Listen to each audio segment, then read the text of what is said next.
What is going on, guys? In today's video I will show you the top 20 best builds in Diablo 4 Season 8. So in this guide I will give you a quick overview of each setup, then I will explain what skills and upgrades should you focus on. And if you're here to speedrun through the endgame, melt bosses in seconds, or just find a build that fits your playstyle, then I've got you covered, because we will look into the top 20 new meta builds, so you could pick and choose which build is right for you and much more.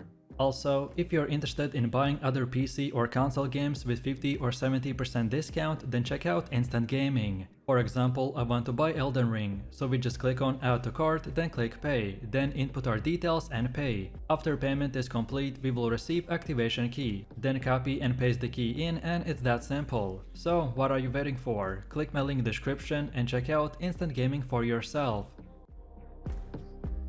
Next up we have the Twisting Blades Rogue build, which is a fast and high damage melee setup that is focused on a skill where you throw daggers that spin through the enemies, dealing damage and returning to you for a second hit. Gameplay is all about positioning, using twisting blades to hit multiple enemies in a row, while also taking advantage of mobility skills to stay agile and evade attacks. You can combine this with critical strike enhancement and poison, or even shadow damage, which makes each hit from the blades more devastating.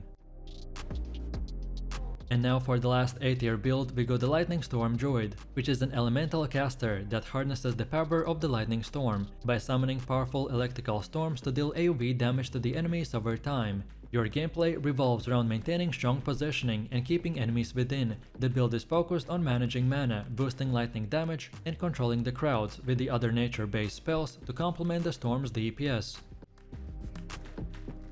And now finally we've come to the S tier, and for the first one we have the Ball Lightning Sorcerer build, which is a high damage projectile based setup that is focused on casting bouncing orbs of lightning that deal continuous damage to the enemies in their path. Your gameplay is all about placing them smartly to hit as many enemies as possible while avoiding direct contact. You will want to focus on enhancing lightning damage, critical strikes, and mana regeneration to keep the orbs bouncing and dealing consistent damage.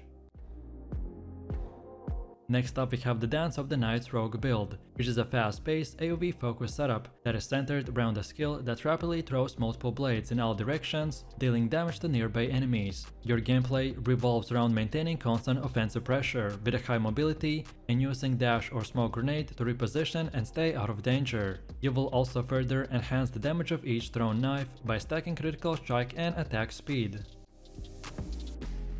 Then also we got the Lightning Spear Sorcerer build, which is a high intensity ranged guy that focuses on a powerful ability that hurls a spear of lightning, dealing very heavy damage to the enemies in its path. Gameplay is all about positioning and timing, as you aim to hit multiple enemies with each spear, while utilizing the synergies that increase lightning and critical damage. You will also focus on building mana regeneration and a cooldown reduction to keep your abilities flowing. Then next we have my favorite Fireball Sorcerer build, which is a classic ranged mage that revolves around launching explosive projectiles that do AoE fire damage. Gameplay is focused on positioning and timing, as you aim to hit large groups of enemies with the fireball, while enhancing your damage with critical strike and the fire damage bonuses. You will also leverage synergies to increase your fireball's explosion radius and burn damage over time by using Flame Shield or other defensive spells to stay out of harm's way. Then for the S tier we have the Evade Eagle Spiritborn build that combines agility with the powerful spirit-based abilities that are centered around using Evade skill for quick evasive maneuvers, while benefiting from the Eagle Spiritborn enhancements. Gameplay revolves around staying mobile and using the Eagle Spirit to boost your offensive capabilities and provide aerial advantages in the battle. You will focus on weaving through the enemies, evading damage while dealing precise strikes, or even casting the elemental spells. Next we have the Quill Volley Spiritborn build, which revolves around using a skill that launches a barrage of quills to deal very high damage to the enemies. Our gameplay is focused on positioning and maintaining distance, firing quills and relying on the Spiritborn enhancement to boost the damage and survivability. You'll use shapeshifting to stay agile, often shifting into the werewolf for faster attacks and mobility, or perhaps the werebear for tanking and controlling enemies. The build puts emphasis on sustained range damage, allowing you to unleash powerful quill attacks while staying protective with defensive spirit buffs. Next up we are placing the Earthquake Barbarian, which is a heavy-hitting AoE-focused build that uses the Earthquake to deal massive ground-shaking damage to the enemies in a wide AoE. This gameplay is all about building up the fury and unleashing Earthquake to crash multiple enemies at once, often using leap or charge to position yourself and getting close. The build excels in high damage bursts, where you can decimate entire groups of enemies with the powerful slams, which makes it perfect for players who enjoy tanky and explosive playstyle. Next we have the Whirlwind Barbarian build, which is a fast aggressive melee setup that is focused on the Whirlwind skill, allowing you to spin around the battlefield, dealing continuous damage to all the enemies and much more. Gameplay revolves around maintaining consistent mobility. And using spin to win, to clear large groups of enemies while generating the fury to fuel your attacks. The build focuses on stacking physical damage, attack speed and fury generation to keep the party spinning.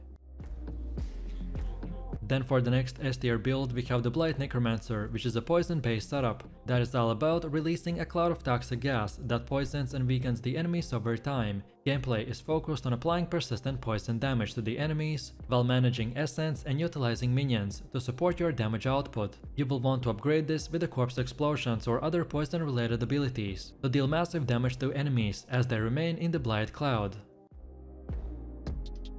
Next up we are placing the Ice Shard Sorcerer, which is a frost based build that is focused on launching sharp ice projectiles that deal significant cold damage and can pierce through multiple enemies. Gameplay is all about positioning to maximize the number of enemies hit by the ice shards while stacking cold damage and critical strike bonuses. You will want to use Frost Nova and other freeze related abilities to control crowds, freeze enemies in place and deal bursts of damage with the ice elements. Next up we have the Dead Trap Rogue build. This is a trap based setup that revolves around using a skill that setups explosions that deals massive damage when triggered by the enemy. Gameplay is focused on strategic placement of traps, luring enemies into them while maintaining mobility and staying out of danger. You can upgrade this build with critical strike damage, trap damage and stealth abilities to ensure that you can hit hard when the enemy is least expected.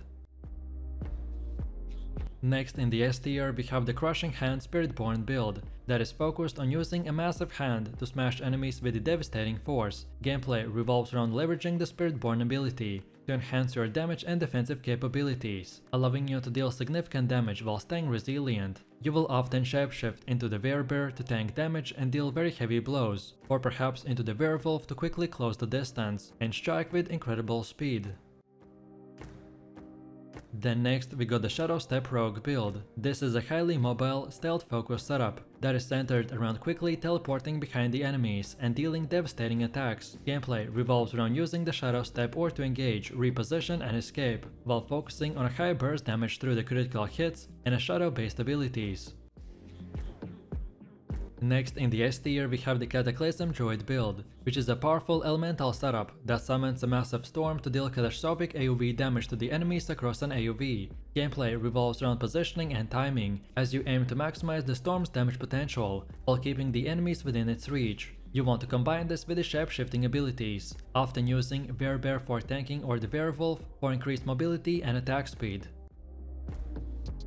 Then for one of the last ones we got the Blood Surge Necromancer. This is a lifesteal build that causes enemies around you to explode in a burst of blood, dealing damage while healing you. Gameplay is all about managing essence and the life effectively, using Blood Surge to clear groups of enemies while also sustaining your own health. You can also further upgrade this with the minions to absorb damage and provide additional support. Next we got the Rupture Barbarian, which is a high damage burst focused build that revolves around dealing explosive damage to the enemies after building up your fury. Gameplay focuses on using Rupture at the right moment to maximize damage output, often following that up with the fury generation ability to keep the attacks flowing. You complement this with a tanky defensive skill such as the Fortify to soak up hits while staying in the thick of a combat. Next in the S tier we got the Rushing Claw Spiritborn build that is focused on charging into the enemies with a powerful claw strike, dealing significant damage while also closing the gap. Gameplay revolves around using the shape-shifting, particularly in werewolf form, to enhance your speed and offensive capabilities. You want to utilize mobility to get in and out of combat quickly, focusing on a hit and run tactics and applying pressure through the fast and powerful claw attacks. Then for the next one in the S tier we have a quite a new and unique hybrid build. aka the Minion barbarian that combines traditional barbarian strength with a focus on summoning and commanding a minion. Gameplay is all about using the barbarian berserker's abilities to enhance the effectiveness of the summoned creatures, such as wolves or other primal allies. You'll rely on your minions to engage enemies while you stay in the fray, dealing damage and soaking up the hits. The build is all about creating a balance between the raw physical power and the support of a summoned minion. And now finally, for the last S tier build, we got the Blizzard Sorcerer. This is a cold based build that summons a powerful storm of the ice and snow to deal massive AoE damage to the enemies within its radius. Our gameplay is to position the Blizzard effectively to cover the large groups of enemies, while stacking cold damage, critical strikes and the freeze effects to enhance its power. This build excels at both sustained AoE and crowd control, and it's ideal for players who enjoy a slow and methodical playstyle, with a focus on freezing and obliterating enemies in split seconds.